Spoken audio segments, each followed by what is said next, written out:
और सोनभद्र से खबर, जहां पर कलयुग की बेटे पर मां की हत्या का आरोप लगा। घसीटते हुए शव को घर के कुछ दूर फेंका है। चलिए अब बढ़ते हैं एक बार फिर से चुनाव की खबरों की तरफ। लोकसभा चुनाव से पहले बीजेपी का कुनबा लगातार बढ़ रहा है। मिशन 80 को लेकर बीजेपी लगातार तैयारियां कर रही है। आज कई दलों के नेता और उत्तर प्रदेश के पूर्व डीजीपी बीजेपी में शामिल हो गए।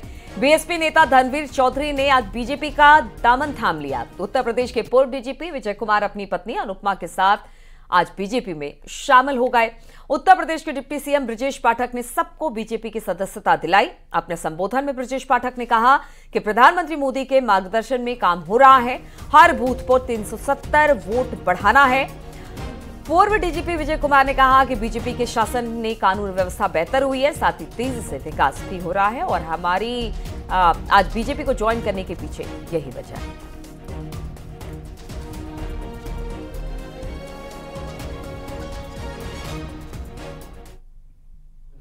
उत्तर में कानून को कातल पर उतार करके आम जनता के हितों के लिए काम कर रही है। माननीय मोदी जी ने गरीब कल्याण योजनाओं के माध्यम से जन जन का भरोसा जीता है। लोगों के जीवन स्तर को ऊपर उठाने में भाजपा मोदी जी कामयाब हुए हैं। से बहुत अच्छा लॉ एंड ऑर्डर हुआ है माननीय प्रधानमंत्री जी के नेतृत्व में और माननीय मुख्यमंत्री जी के नेतृत्व में, और उससे विकास बहुत हुआ है। आम आदमी को रिलीफ मिली है और ओवरऑल माहौल बहुत अच्छा हुआ है। उससे प्रभावित होकर, क्योंकि हम लोग यही कार्य ब्यूरोक्रेट के रूप में कर रहे थे, तो मुझे लगता है कि और बेहतर काम कर पाएंगे राजनीतिक व्यक्ति के रूप में, इसीलिए हम लोगों ने ज्वाइन किया। सूत्रों के हवाले से बड़ी खबर ये है कि गांधी परिवार ही रायबरेली और अमेठी में चुनाव लड़ेगा। सोनिया गांधी की जगह अब प्रियंका गांधी रायबरेली से लड़ेंगी चुनाव। राहुल गांधी भी 26 अप्रैल के बाद अमेठी आएंगे। राहुल गांधी अमेठी से लड़ सकते हैं चुनाव। लोकसभा चुनाव 26 अप्रैल को वायनाड में, चुनाव के बाद अमेठी से राहुल नामांकन कर सकते हैं। तो अभी तक ऐलान नहीं होगा, बताया जा रहा है कि उसके बाद भी यहाँ पर ऐलान होगा। वायनाड में चुनाव होने के बाद, मतदान होने के बाद यहाँ पर अनाउंसमेंट की जाएगी और नामांकन यहाँ से राहुल गांधी भर सकते हैं। ये बड़ी खबर सूत्रों के हवाले से आपको हम दे रहे हैं।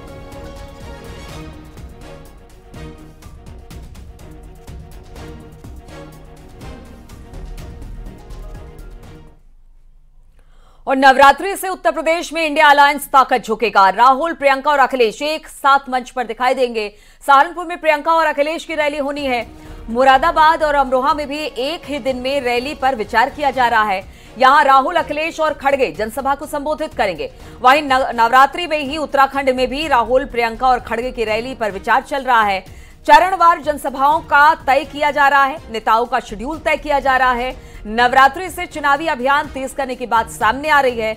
19 अप्रैल को पहले चरण की वोटिंग होनी है। उससे पहले कांग्रेस अपने नेताओं को कहां-कहां रैली के लिए उतारने वाली है, इसका शेड्यूल किया जा रहा है। खास तौर पर अखिलेश, प्रियंका और राहुल मंच पर दिखाई देंगे उत्तर प्रदेश में चुनाव प्रचार करते हुए। तो वहीं उत्तराखंड में प्रियंका, राहुल और खड़गे जनसभा को संबोधित कर सकते हैं।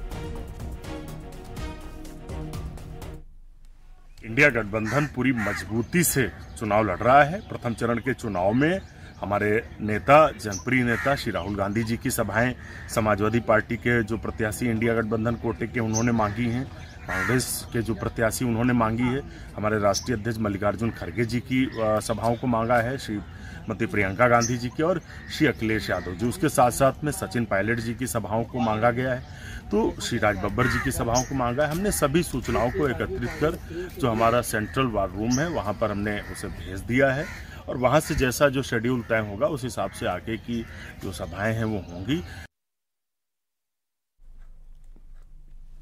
और खबरों में वक्त छोटे से ब्रेक का, जल्द हाजिर होते हैं कुछ और खबरों के साथ। आप देख रहे हैं न्यूज़ 18